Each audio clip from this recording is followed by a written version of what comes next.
Todd, are we waiting for anyone? No, I think we've got everyone here. Well, superb. This is a notice study session of the Palm Desert City Council. And Mr. City Manager, let me ask you to kick us off. Sounds good. Thank you, Mayor.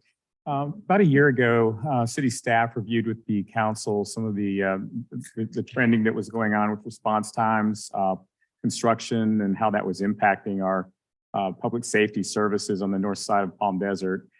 So we were asked to go ahead and start moving on getting a plan together, retaining an architect to start and work with the county to sort of work on a memorandum of understanding and a design for what that North Sphere Fire Station would look like. Later in tonight's, in the later regular work council meeting, you're going to have an item there to retain an architect to actually commit the design, but we have had enough high-level study planning here and budget analysis that we wanted to take a pause and share that with the council. So what we've got today is Chief Beverland and Randy Bowman will go over sort of what the station would look like, the need for the station, and the cost estimates that we're currently looking at. We do have the construction cost of the station sort of handled. We've started setting that money aside a year ago in anticipation of this conversation. There's been a couple of new developments since we last met with you. One of them was the resolution of a contract for our CAL FIRE employees, which did have some impact on the operations and maintenance budget in the years out. And we've also been able to layer in what it was going to cost us to run this fourth fire station after Riverside County's contributions. So that's necessitated a policy discussion on the finance side as well that we need to have with you today to get some thoughts and direction, or at least some thoughts. So at this point, I'd like to kick it off to Randy and Chief Beverland to give you the first part of the presentation. Then Veronica will lead you through the fun part at the end. Good afternoon, Mayor, members of the City Council. Randy Bowman with the Department of Public Works. Actually, the first time I've presented since we've occupied the new chambers. The agenda for the presentation today will give a short recap of what brought us to this meeting today, and then discuss about the activities, development activities in the North Sphere and fire service fire runs. And then we're going to talk about the fire station project, the scope, the schedule, the budget. And then, as the city manager said, our director of finance will discuss operations budgets. So the Matrix Consulting Group was hired by the city in 2021 to conduct a study of fire services. The results of that study were presented to the council on Valentine's Day last year. And a key finding for this presentation is the report recommended to construct a fourth fire station in the North Sphere, generally at near the intersection of Gerald Ford Drive and Frank Sinatra Drive. So I'm going to turn this over to Chief Beverland to discuss some of those aspects of the study. Good afternoon, Mayor, council members.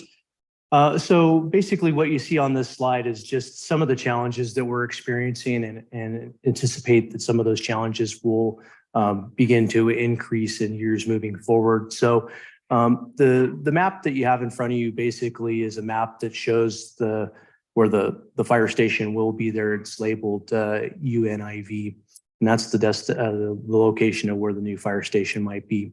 That green undercolor that's around that area is the 4-minute drive time from fire station.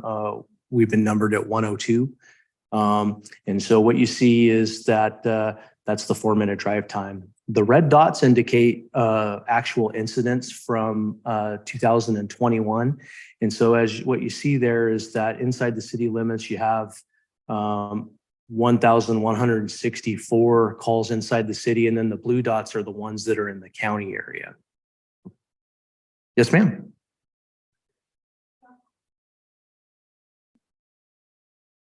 I'm sorry? Does Rivco have its own medic and that's why it says engine only? So the county has a contract with a private ambulance company that handles the county area. Yes, ma'am. So out of that station, as you can see in 2021, there would have been 1,400 calls that would have been run out of that station. Currently, that whole area is served by the closest fire station, which is 71. So as you can see, the drive time from fire station 71 into the green area, it's probably adds roughly an additional 2 minutes, depending on average where the call might be. So that's part of our increased response time problem that we're having. The other part of the response time component that we're having is concurrent calls in the city. And if you remember in the Matrix report, it talked about concurrent calls. And what that means is that 38% of the time in the city, there's 2 or more incidents happening at the same time. So based on the drive time, the increased drive time, and the amount of incidents that are going on at the same time, we're relying on mutual aid from outside the city to take care of our incidents that were in excess of what we're able to care for. So as you can see, Fire Station 69 in Rancho Mirage, Fire Station 81 in Bermuda Dunes, Fire Station 55 in Indian Wells, and then underneath the key to the map is Fire Station 50 in Rancho Mirage there. So all of those pieces of equipment roll into the city quite a bit to make sure that that we can handle all the calls that we need to handle. And the last part of the component, as we know, is a lot of growth that's going to be happening, and will continue to happen in the North Sphere. And I'll turn it back over to Randy to talk a little bit more about that. Can I ask a quick question? In Yes, ma'am. regards to the blue dots that are in the unincorporated area, I imagine that's being served by the Thousand Palm Station? Currently, it probably would. 81 would probably take some of that. And then the number for the station 1,000 is 35. And it's just a matter of which unit is closer. That's the one that will go. And do they ever serve in the Palm Desert boundaries? Yes, ma'am. And so And how the often- reason why on this map specifically, it shows the county areas due to the cost sharing measure that we're going to go into memorandum of understanding with the county and the city to protect both sides and share costs with that. Gotcha, thank you. Thank you. All right, so the chief talked about increasing development. We put together this slide to illustrate the growth that is occurring in the North Sphere. The green, the red, and the blue represent project sites for either commercial or residential that are in some phase of development. They've either been approved and are awaiting permits, or they're under review by the city, maybe even in an entitlement process, or they're already under construction. I think the numbers speak for themselves. We're seeing a 22% increase in commercial in the North Sphere area, and over 300% increase in residential dwelling units in that area. So where? The city has owned the site highlighted in yellow since 2014. It's a former SARTA property that is owned by the city. It's also located within the electric service area for the Imperial Irrigation District, IID. And during the course of since last we were before the council, we learned that IID has some capacity constraints on electric service. But for this project, for the fire station project, they have committed to serving the project with their service. So that will not interfere with the construction. And generally speaking, the site is located off of Gerald Ford Drive. Across the street somewhat is the Spanish Walk development, for reference. Randy, in terms of IID capacity efficiency, are they using solar panels? Because I heard that that's what they're doing to help make up for the lack of capacity. Yes, IID asked the city to consider solar as part of the fire station project, and we will be doing that. Thank you. I would probably clarify that to, it was more than an ask. In order to receive the will serve letter, they required the city to build in solar onto this building. So They don't have the capacity. They don't have the capacity to service this particular area of Palm Desert. And in order for us to get them to agree to provide it, they initially wanted battery storage and solar, but they backed off. But we've agreed to solar in order to get this site moving forward. So it was more than a request; it was a requirement. Thank you, sir. So the project scope for the fire station, we'll have an illustration on a later slide, but it's essentially 3 apparatus bays and dorms for 12 fire employees. The square footage, a little over 9,700 square feet for the construction project that we're proposing. Yet the building would be built to be expanded in the future. So stub out conduits, have electrical service box on site that's big enough for the ultimate size. Right now, it could be another a 4th bay and additional dorm space for additional employees. You'll see that on the slide. In addition to the contract designing this new fire station, we also want to get ahead of ourselves and assess the conditions of fire stations 33 and 71 for improvements that we need to make to keep them in service and to inform budget making in future years of the capital improvement budget. And then I'd also like to mention that while we are before you today with the study session and at the council meeting for the design contract award, we're also procuring the construction manager for the project. The construction manager would be on board for the duration of design and construction. They'll be advising us along the way on constructability, reality checking the architect, reality checking cost estimates because costs continue to rise and fluctuate. And of course, we would want them present on the site during construction to be the eyes and ears of the city to watch to make sure that we end up with a quality facility.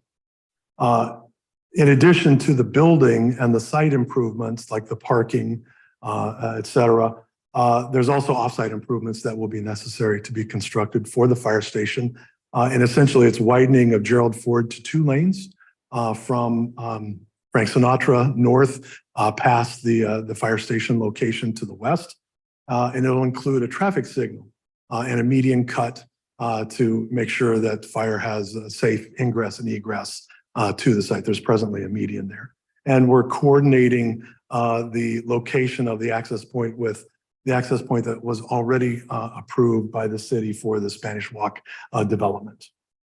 So speaking of graphics, so here is a concept of a potential layout. We have an architect that's been assisting us during this conceptualizing phase to get us to a design contract. This concept is based on typical fire stations that are in construction or have been recently constructed in Riverside County. On the left-hand side, in the tan area, those are the apparatus bays, the 3 apparatus bays. And then the other colors, the orange, the blue, the yellow, those are the staff areas, kitchens, dorms, and workout room, et cetera. The grayed out areas represent what could be the expansion to the building in the future. The final footprint, of course, will be determined during design with input from various commissions, this council, and through the design process. So schedule, it's going to take a year to design an improvement such as this. That's typical for a fire station, and about a year, a little over a year to actually build the fire station. So should council award the design contract tonight, we will begin the design effort.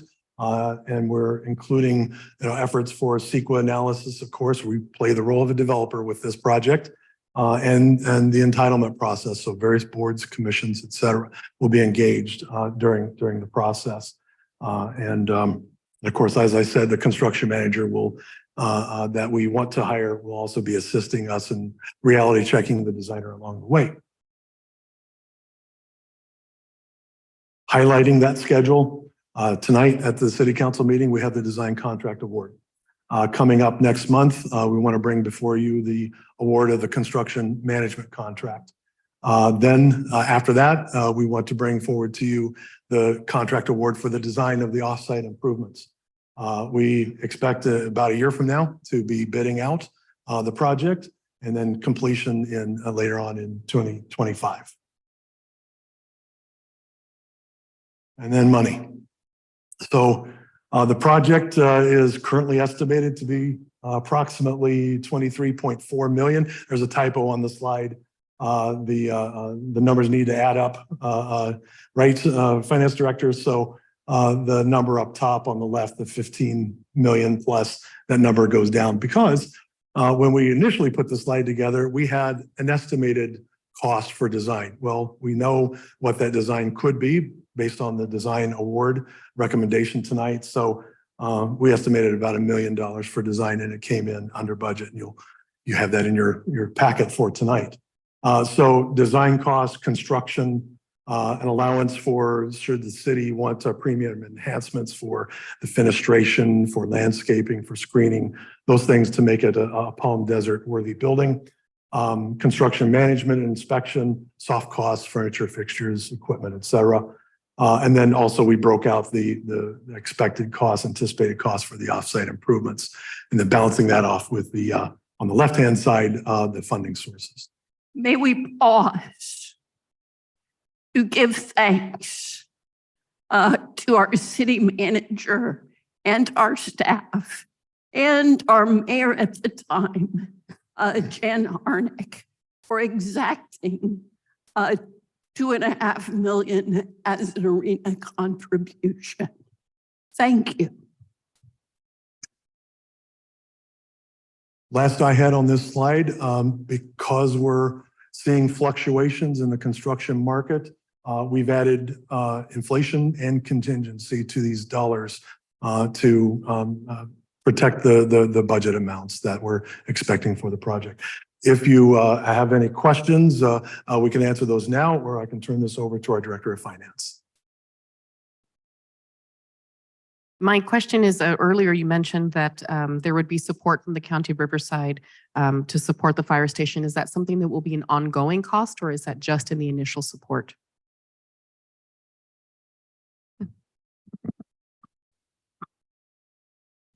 So we have a memorandum of understanding on basically the construction and the cost sharing of staffing for the fire engine.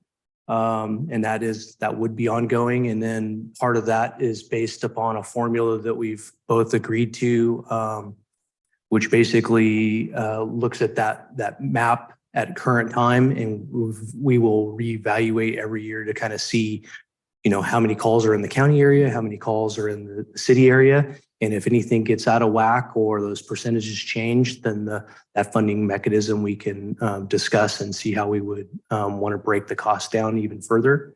But that's basically the ongoing cost part of it, is the staffing part. And that's currently how the memorandum of understanding has been drafted at this point. Thank you very much. One last thing to add, I'd be remiss in not introducing our project manager for the project, who worked very hard to put together these slides. I'd like to introduce Lucero Leyva. She's our newest project manager in the Department of Public Works.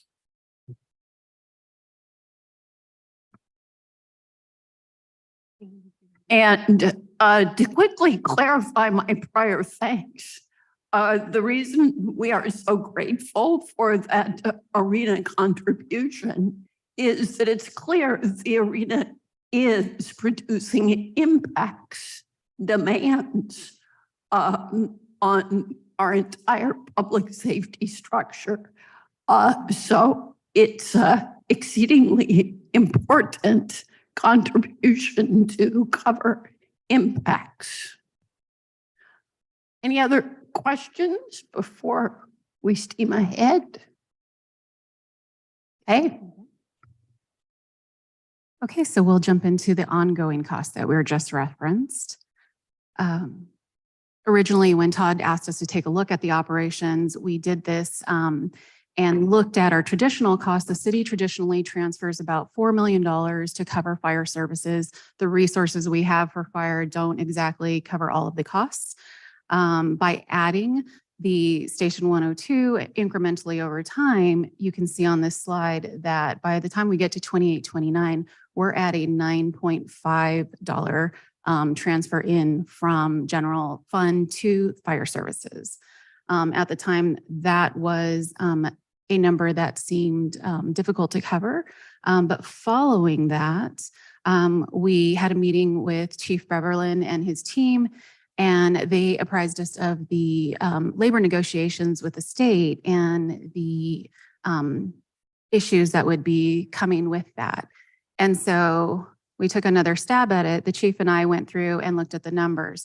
The changes they have not only change the dollar amounts as far as labor costs and benefits, but also the structure of how the staffing is done.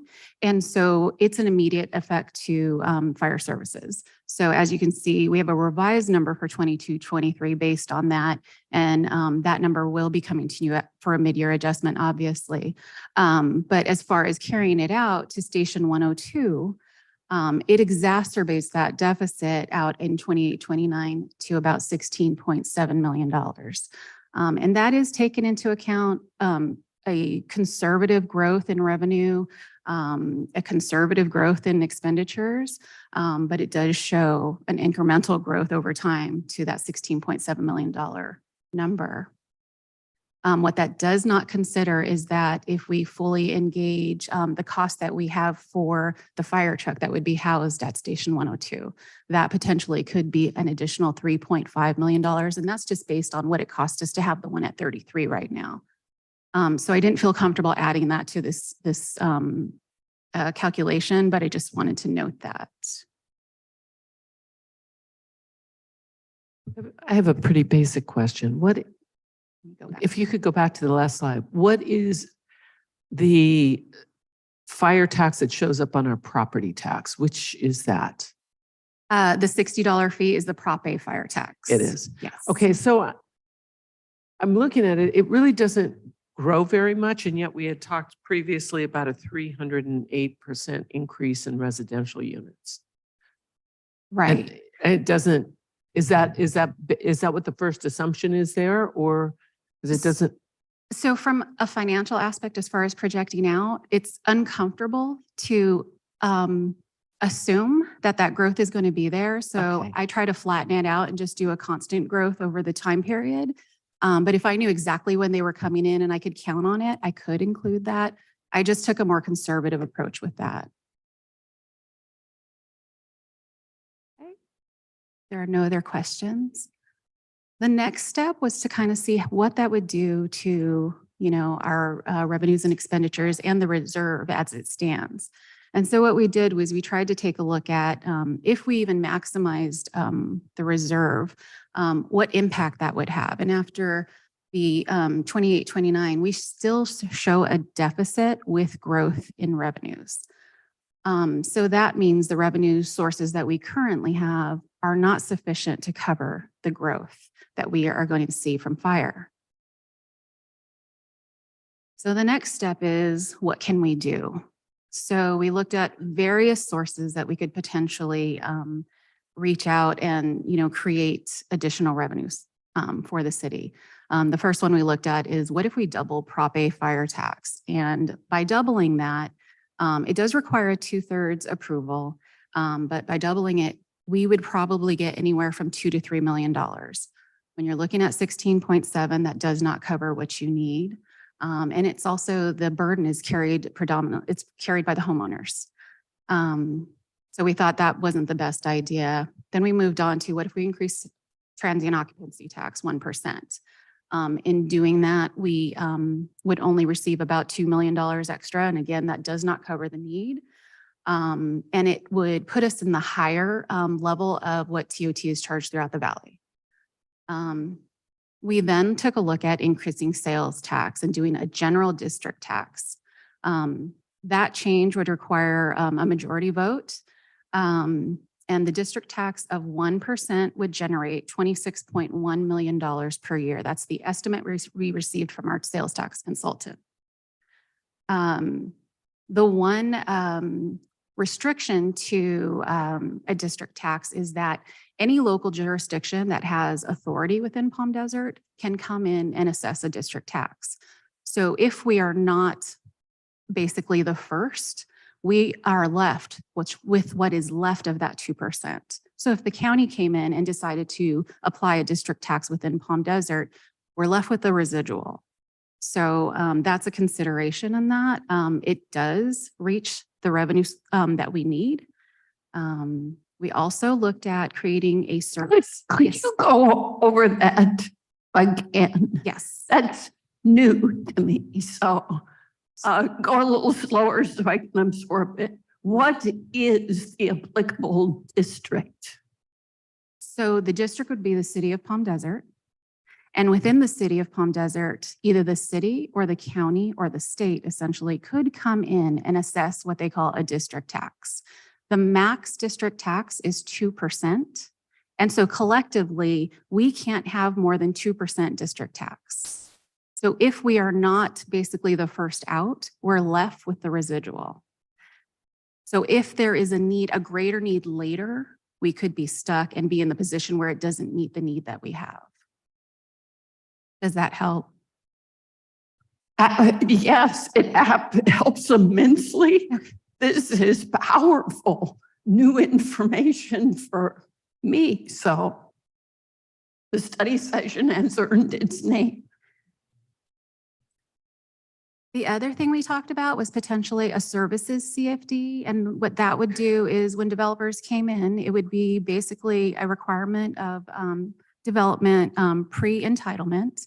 And they would basically elect in that they would be willing to cover the cost of services in their area. And so we would have to create a list of projects or programs that would be included in that cost. I asked our consultant for a rough estimate. He came up with about $5 million would be generated from that potentially. I do need to do more research into that to get a better number, but he didn't think it would be any higher than that. The district would have to be joined as a condition of development and potentially could deter development that is desired. And so we thought that that potentially did not meet the needs. The last one that we looked at is the utility users tax.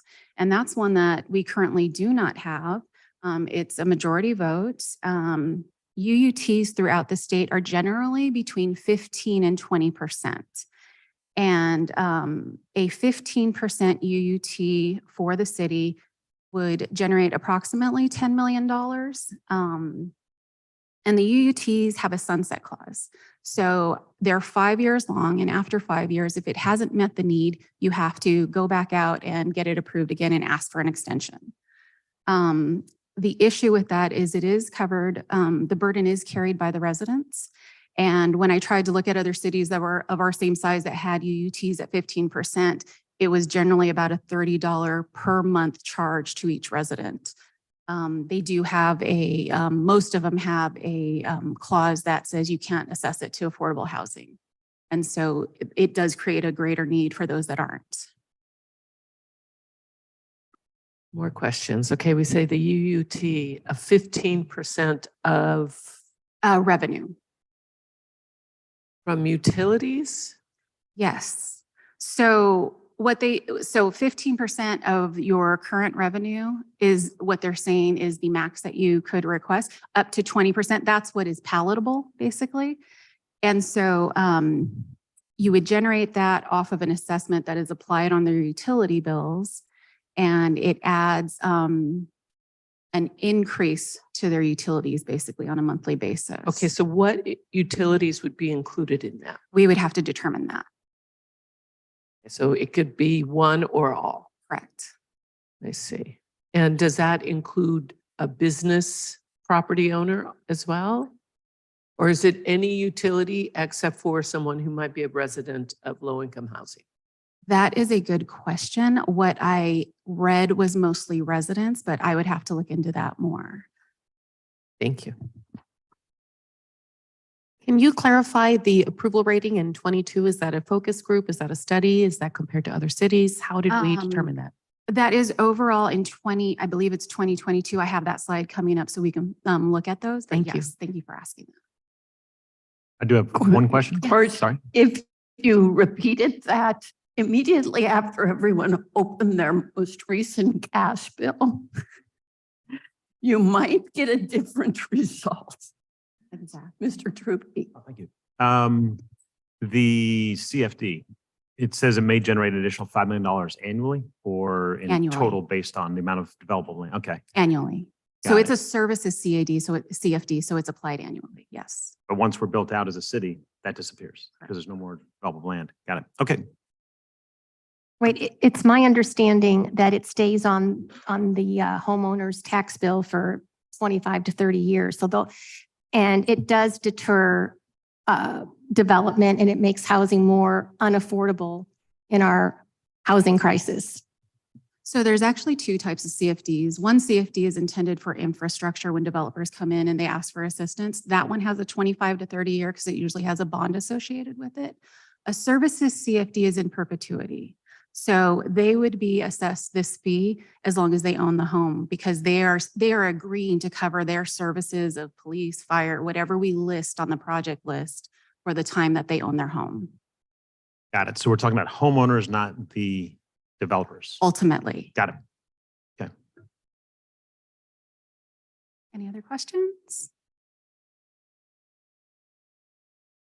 So this is just a slide to show the difference between the general tax and the special tax. I've had these questions in the past and I actually had to do a deep dive myself because I got confused really quickly. For a general tax, those monies can go into the general fund, can be used for any government purpose, and they're not restricted. They require a majority vote, and they can be issued by counties, cities, special districts. There's a whole full open range of what they can do. For a special tax, they have a specific purpose. They have typically a sunset, and you have to have a majority. I'm sorry, I'm looking at the wrong one. You have to have a 2/3 vote. And they have a list of things that they can cover, and they are usually for a finite period of time. So this was just a slide to show you the various rates that are currently within the Coachella Valley for TOT. Obviously 11%, we're at the lower rates. Adding additional percentage there would kick us up into the higher rates. I have a question. Coachella has no hotels, so is that just STRs? Possibly. I just looked to see They what don't their have rate one, so- was. Okay. They have it on there for future use, maybe? So this is an estimate that was provided by our sales tax consultant. And I asked them to do a deep dive, let me know exactly what the difference would be between a 1/4% increase all the way up to 1%. And the 1/4% most likely would generate about 6.5 million, all the way up to 26.1 for a full 1% increase or district tax. Right now throughout the valley, there are 5 cities that have district tax. Most of them are the 1% increase. Palm Springs is the highest in the state with the 9.25%. And then the thing to consider, you know, when we talk about 26 million versus 16 is that we have all these other projects that are vying for those same dollars. Once we're over, they too will need support. So I just wanted to keep that, you know, fresh in our minds. So that's why those are listed there. So the other thing I asked our sales tax consultant to look at was, you know, how does the approval rating change based on the different rates that we potentially could assess? And what they show here is that anywhere between 1/4 and 1%, the passage rate really doesn't fluctuate too much. It's when you get up over 1% that it starts to decrease and you see more failure rates with that. And so these were the most recent that they had for 2020. A group, a couple years ago, and this was right before COVID, we had done a lot of work about a tax measure. And what we found over and over again, a penny doesn't make any difference from a 1/2 penny. Right. You just go for the penny. Yep. Oh, there you go. And I think that was all I had there. The one thing that we did note is that getting out early and educating the community and letting them know showed a difference in how they were approved. Also, making things completely transparent so they could see the need and use of the funds. And so that's something that we are considering and the reason why we're bringing this to you early. If you have any other questions? Yes. Okay, so an excellent presentation. Thank you. Very thorough. The sales tax increase here is measured in dollars, but I'm assuming we're talking about percentage points. Just so I'm clear. And in what increments can they be? I think we might have covered it, but quarter Quarter. points. So you can do anywhere between quarter point sales tax increase. And is the same true of TOT? Is that, in other words, can we choose to do a quarter point or half point? So the TOT is at your discretion. The sales tax is dictated by the state. And this may be obvious, but is it possible to do a blend? You know, both, like a 0.5% sales tax and a 0.5% TOT. That's at the council's discretion, yes. Perfect. Thank you. Any other questions? Yeah, the big takeaway for me, which is new, is that the county or the state could increase the sales tax, foreclosing us from doing so and foreclosing us from reaping the benefit. That, to my way of thinking, is a big extra consideration. So, And if I may, just so I'm clear on that, when we talked about that, it is basically the first entity to get in has first dibs. And Basically. out of the 2% max that's allowed, 2 percentage points. Okay. Perfect. Yeah. And my comment would be, I'm surprised the state or the county hasn't already done it. How does Measure A play into this? So Measure A has its own funding source. They get 0.5% of the 7.75. So they do get already their apportionment from the sales tax we charge currently. That's how it's funded. And that was voter approved, and I thought it was 1 cent. I'll have to pull it. I believe, now you have me questioning myself. No, the local jurisdiction gets 1%, the state gets 6%, Measure A gets 0.5%, and then there's 0.25% to somebody, and I can't think of who it is. I'll get it. And I know it's returned to where it is generated, and maybe that other increment that you're speaking of goes to a central point to. It'll come to me. Okay. Actually, I do have a question for Chief Beverland, if I may. We talked about this a little bit in the Public Safety Committee meeting yesterday, Commission, beg your pardon, meeting yesterday, that Palm Desert right now, as it stands with 3 stations, is a net user of mutual aid calls, not a net provider. We call on the station near Sun City or Rancho Mirage or whatever have you. Is that a sustainable model? In other words, I know it seems a kind of fait accompli we're going to build this thing, but is it detrimental to the service we're providing, that we're calling on other stations to come in and help the city? Or is that a sustainable model we can carry on for the next 5-10 years?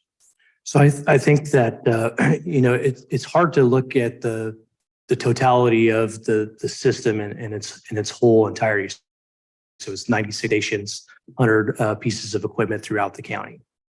So when we look just kind of at the generalized area, what we would call Division 1, where Rancho Mirage, Indian Wells, Palm Desert, Desert Hot Springs are all part of that. So when we look at the system, we make sure the system is functioning. And when there's a call in Palm Desert, we have pieces of equipment that are coming in from other areas to backfill so that everybody is covered. And as we escalate, as earlier last year, we had a couple of different times where we had 3 alarm fires in the city. Obviously, the city of Palm Desert, with their partners, the Rancho Mirage and Indian Wells, can't cover all of those pieces of equipment. So we're bringing in equipment from everywhere: Palm Springs, Cathedral City, Morongo. So those larger calls, those are looked at from the system in whole. What we're looking about and talking about today is the draw on the Palm Desert units and then the immediate adjacent stations. And that would be Rancho Mirage, Indian Wells, and some of the county stations. And so we all provide mutual aid to each other at a high volume because we're kind of unique in that we work so well together. But in Palm Desert's case, we're about 5,500 mutual aid coming into the city versus providing that much going out. So that's about how many units come in to the city more than they give out. Out of a total call volume of how many per year, just to give it some scale? I think for the total volume of calls, it was somewhere in the neighborhood of, for Palm Desert, it was somewhere in the neighborhood of 32,000 mutual aids received and then 5,500 less given. Just to add to Chief Beverland's response as well, we are already exceeding our response time desires. I want to thank Chief. We tortured him the last year, looking at numerous scenarios, Superstation of combining potentially 71, which is the one at Country Club, and Portola with the new station, trying to figure out if there's an economy of scale. And we were unable to sort of reach a conclusion that helped our response time. In fact, many of those scenarios worsened it. So I think we led to the conclusion that this is probably the right decision. We've got another 7,000 housing units, dwelling units that have been planned for that north part of Palm Desert. Roughly a quarter to a third of them are under construction right now. And so it was one of those things, both the response time as well as the, I guess, in-migration of the importation anyway of that service from the other communities is going to continue to get worse. And so those were the analyses that we went through. Chief Beverland, what is the city's average response time and how does that compare to, is there a state average to put it in perspective?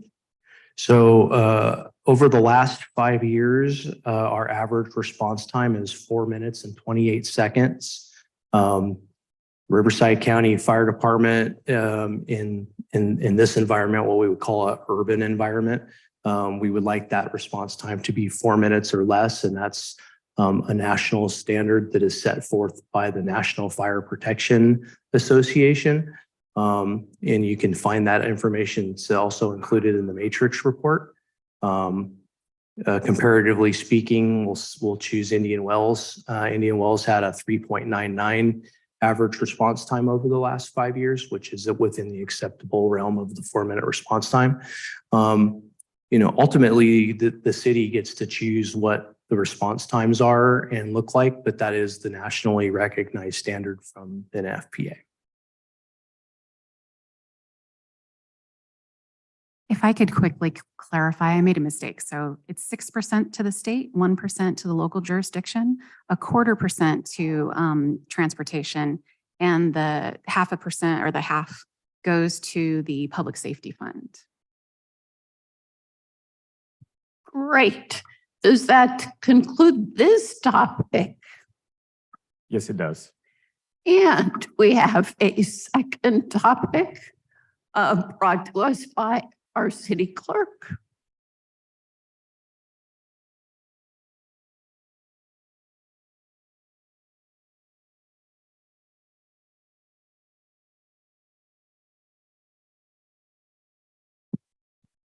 Good afternoon, City Council. I'm Anthony Mejia, City Clerk for the City of Palm Desert. Happy to be here and present to you on the roles of the City Council. We're going to begin with the role of the mayor and the presiding officer of the City Council. One of the first steps is to explain to the public how the meeting will be conducted, determining based on the agenda a schedule for breaks, to reasonably limit time for public comment, especially if you do have a lot of public comment. You just want to ensure that you're applying that uniformly and usually at the beginning of the public comment period. To state the questions coming before City Council, typically the agenda description. To decide all questions of order, and typically offers commentary after all of the other council members have had an opportunity to speak. The mayor may move, second, and vote on all motions. However, typically there's a search for anybody else to make that motion. To announce all decisions on all subjects, typically the results of the vote, and to preserve order and decorum at the meeting if there was a disruption to adjourn, or not, sorry, to recess the meeting and to address the disruption. Other duties include signing of the ordinances and other documents approved by the City Council, with the Mayor Pro Tem to approve the issuance of proclamations and recognitions, and to represent the City of Palm Desert at ceremonial events. Quick question. Yes, ma'am. Historically, I think the clerk has announced the result of votes. Correct. That is also typical for the clerk to announce the votes. Okay. When it comes to the role of the Mayor Pro Tem, in the absence of the Mayor Pro Tem will serve as the presiding officer at City Council meetings, also serves on the subcommittee with the Mayor to review the proclamations and other recognitions, and serves on a subcommittee with the Mayor to review matters of interest with the City Manager. I want to take a pause to just see if there are any other norms, formal or informal, expected of the Mayor or Mayor Pro Tem, and that's really an opportunity for the Council to weigh in. Seeing none, I'm going to move on. When it comes to the propriety of conduct for City Council, I just wanted to note that in the municipal code, it does say that members of the City Council must preserve order and decorum and shall not by conversation or otherwise delay or interrupt the proceedings of the council in any way, nor disturb any other member of the council while speaking, nor refuse to obey the orders of the council or presiding officer, except as provided in the procedures. When it comes to the role of a council member, the best practices include represent and work for the common good of the city, to refrain from taking action where there may be a conflict of interest, to provide unbiased, fair, and equal treatment to all persons and matters, work with city staff prior to the meetings on questions for clarification, to limit distractions and provide your undivided attention at public hearings and quasi-judicial proceedings, and to refrain from abusive attacks, conduct, personal charges upon others. When it comes to the role of the City Council liaison, this is from the municipal code, and the City Council liaison facilitates communication between the City Council and the advisory body. A City Council member liaison is not a member or advocate of the advisory body and does not give direction or influence decisions, but can assist and provide information to that appointed body. I'm sorry. And then when it comes to attending meetings as a member of the public, I just wanted to make sure that everybody's aware that when attending a city meeting as a member of the public, such as a commission or community input meeting, where there are already 2 other council members attending in an official capacity, the third council member should not communicate in any fashion, verbal or nonverbal, with the other council members, except under limited circumstances, and it's recommended that you check with the city attorney for more guidance in those situations. And again, I'm going to pause and see if there's any comments related to the norms, formal or informal, for members of the council or the liaisons. And with that, that concludes my presentation.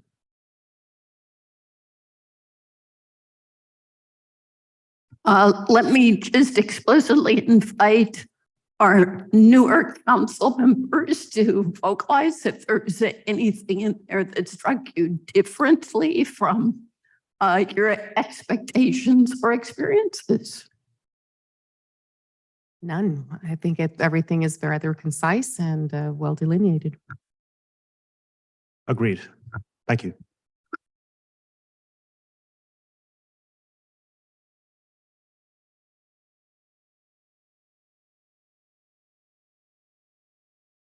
Does that conclude everything intended for study session?